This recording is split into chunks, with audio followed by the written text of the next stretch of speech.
అందరికీ మన ప్రభువును రక్షకుడైన యేసుక్రీస్తు వారి పేరట ప్రేమపూర్వకమైనటువంటి వందనాలండి. ప్రియులారా, యాకోబు గారు రాసినటువంటి పత్రిక 5వ అధ్యాయము 10-11 వచనాలు మనం చూస్తే, నా సహోదరులారా, ప్రభువు నామమున బోధించిన ప్రవక్తలను శ్రమానుభావమును ఓపికకు మాదిరిగా పెట్టుకొనుడి. సహించిన వారిని ధన్యులనుకొనుచున్నాము కదా. మీరు యోబు యొక్క సహనమును గురించి వింటిరి. ఆయన ఎంతో జాలియు కనికరమును గలవాడని మీరు తెలుసుకొని ఉన్నారు.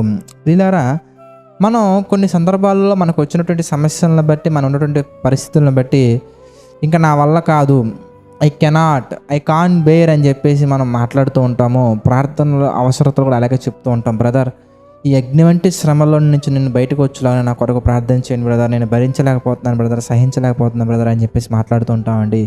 అయితే దేవుని యొక్క వాక్యం సెలవిస్తుంది ప్రియులారా, అలాంటి పరిస్థితుల్లో ఒక్కసారి యోబు గారి జీవితాన్ని మీరు ఆలోచించండి. యోబు గారి జీవితాన్ని మీరు ఆలోచిస్తే, my dear brothers and sisters, ఒకసారి యోబు గ్రంథం 1వ అధ్యాయం మొత్తం మీరు చదవండి. ఫస్ట్ అధ్యాయం హాఫ్ అంతా కూడా మీరు చూస్తే, యోబు గారికి ఉన్నటువంటి సంపద ఎంత గొప్పగా, ఎంత ఉన్నతంగా ఉంటుందంటే, అది ఆ సంపద ఉండటానికి ఒక పెద్ద సిటీ కన్స్ట్రక్షన్ చేయాల్సిన అవసరం ఉన్నంత పెద్ద సంపద ఉందండి. తూర్పు దిక్కున ఉన్నందరికంటే కూడా అతనే గొప్పవాడిగా ఉండేను.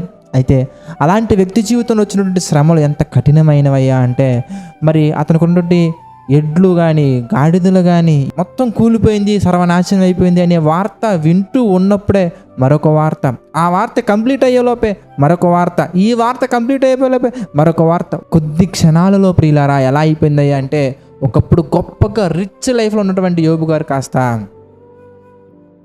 తలగొరిగించుకొని బాధపడుతూ ఉండే పరిస్థితిలోకి వెళ్ళిపోయిందండి. వీటి వల్ల మనకి కీడు జరుగుతుందని మనం అనుకుంటాం, కానీ ప్రియులారా, వీటి ద్వారా మనం శ్రమల్లో మనం సహనాన్ని నేర్చుకుంటాం, ఓపికను నేర్చుకుంటాం, అనుభవాన్ని నేర్చుకుంటాం, వాక్యాన్ని ఎలా లైఫ్లో కనెక్ట్ చేయాలో నేర్చుకుంటాం.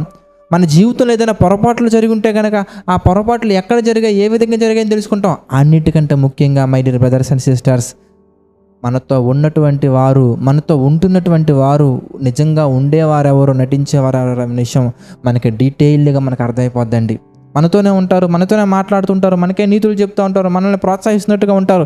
కానీ మన జీవితం కష్టాల్లోకి వెళ్ళిపోయిన తర్వాత, శ్రమల్లోకి వెళ్ళిపోయిన తర్వాత, కన్నీళ్ళలోకి వెళ్ళిపోయిన తర్వాత వారి యొక్క నిజ స్వరూపం బయటకు వచ్చేస్తుందండి. మరి యోబు గారి జీవితం మీరు ఆలోచిస్తే, భార్య మాట్లాడుతూ ఉంటుందండి.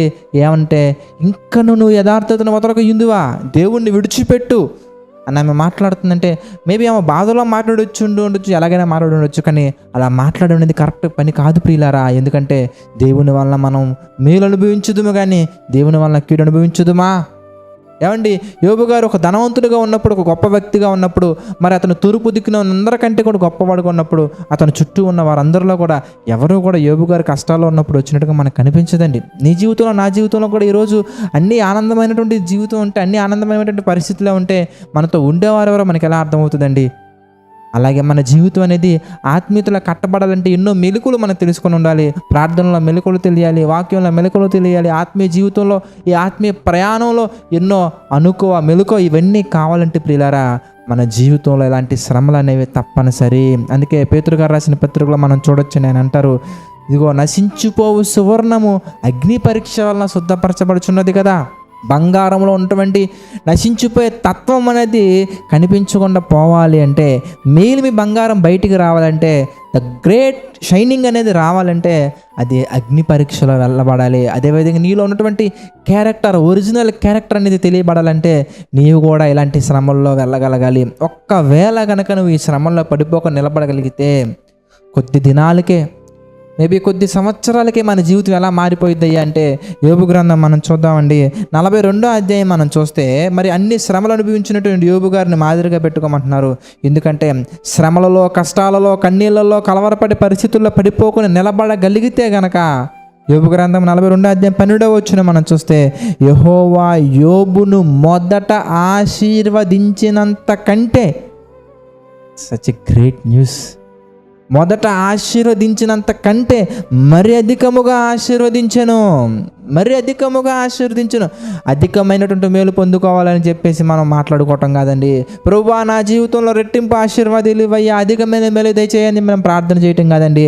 ప్రవర్తనలో మనం ఎలా ఉండాలంటే, మనల్ని పడవేసే పరిస్థితులు మన చుట్టూ ఎన్ని ఉన్నా కానీ, నా అనుకున్న వాళ్ళు మనల్ని దెబ్బతీయటం కొరకు మాట్లాడుతున్నా కానీ, కృంగిపోయే పరిస్థితులు ఎదురైనా కానీ, సహించలేని శ్రమలు మనకు వచ్చినా కానీ, యోబు గారిని మాదిరిగా పెట్టుకొని యోబు గారు ఎలా ఉన్నారో మనం చూసి నోటి మాట వలన కూడా పాపము చేయలేదని రాయబడి ఉంటుందండి యోబు గారి గురించి. నోటి మాట వలన కూడా పాపము చేయలేదు. ఇంకా మనం చూస్తే 1వ అధ్యాయం మనం చూస్తానండి. 1వ అధ్యాయము 21వ వచనం మనం చూద్దామండి. నేను నా తల్లి గర్భములో నుండి దిగంబరినై వచ్చితిని, దిగంబరనై అక్కడికి వెళ్ళేదును, యెహోవా ఇచ్చెను, యెహోవా తీసుకుని పోయెను, యెహోవా నామమునకు స్తుతి కలుగునుగాక. స్తుతి ఎప్పుడు కష్టాలలో కూడా, స్తుతి ఎప్పుడు నష్టాలలో కూడా, స్తుతి ఎప్పుడు శ్రమలలో కూడా, స్తుతి ఎప్పుడు దీవించబడ్డాక, దీవించబడకముందు, కష్టాలు వచ్చినా నష్టాలు వచ్చినా శ్రమలు వచ్చినా ఇరుకులు వచ్చినా ఇబ్బందులు వచ్చినా నా దేవుడు నన్ను కాపాడతాడు, కాపాడారు, కాపాడగలరు అని దేవునికి మనం స్తుతి యాగము చెల్లించుకుంటూ, స్తుతులు చెల్లించుకుంటూ ప్రభు కొరకు మనం బ్రతకగలిగితే ప్రియులారా మనం చూడొచ్చు. 12వ వచనం అండి, యోబు గ్రంథం 42వ అధ్యాయం 12వ వచనం మనం చూస్తే, యెహోవా యోబును మొదట ఆశీర్వదించినంత కంటే అధికముగా ఆశీర్వదించెను. అతనికి 14,000 గొర్రెలను, 6,000 ఒంటెలను, 1000 జతల ఎడ్లను, 1000 ఆడుగాడిదలను కలిగిను.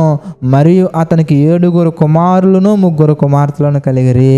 కనుక అంత గొప్ప ఆశీర్వాదం మనం పొందుకోవాలంటే మన భక్తి జీవితం అంతంతగా ఉండకూడదండి, అంతకంతగా ఉండాలి.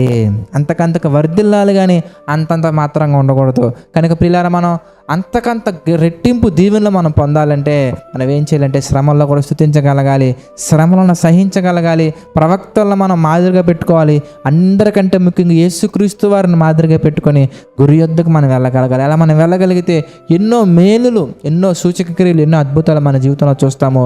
ఆత్మ సంబంధమైనవి ఇంకా ఎక్కువగా మనం చూస్తాము. ప్రార్థన చేసుకుందామండి. ప్రార్థన. దయగల తండ్రి, ప్రేమగల దేవ, పరిశుద్ర, సకల ఆశీర్వాదములకు కారణభూతులైన తండ్రి, అనేకమైన విషయాలు మా జీవితాల్లో జరిగించి మీ చిత్త ప్రకారం నడిపించి ముందుకు తీసుకువెళ్తున్నందుకు కృతజ్ఞతాస్తుతులు చెల్లించుకున్నాము తండ్రి. మమ్మల్ని దీవించండి, ఆశీర్వదించండి, బలపరచండి తండ్రి. ఇంకా ఎన్నో విషయాలు తండ్రి మీ చిత్త ప్రకారం మేము నేర్చుకుని ధ్యానించి తండ్రి మా యొక్క జీవితాల ప్రభావ మీకు అనుకూలంగా కట్టుకున్నట్టు మాకు సహాయం చేయండి. మమ్మల్ని నడిపించండి, బలపరచండి తండ్రి. దేవా, ఆర్థిక, ఆరోగ్య, మానసిక సమస్యల్లో కృంగిన ప్రతి ఒక్కరిని మీరు దీవించండి, ఆశీర్వదించండి తండ్రి. మీ చిత్తమైతే మేము ఇంకా ఎన్నో విషయాలు, ఎన్నో కార్యక్రమాలు తండ్రి జేసీ చర్చ్ ద్వారా మేము చేస్తూ అనేక మందికి మాదిరిగా, అనేక మంది దీవెనకరంగా మా తండ్రి ఈ పరిచర్య ఉన్నట్లుగా సహాయం చేయండి తండ్రి.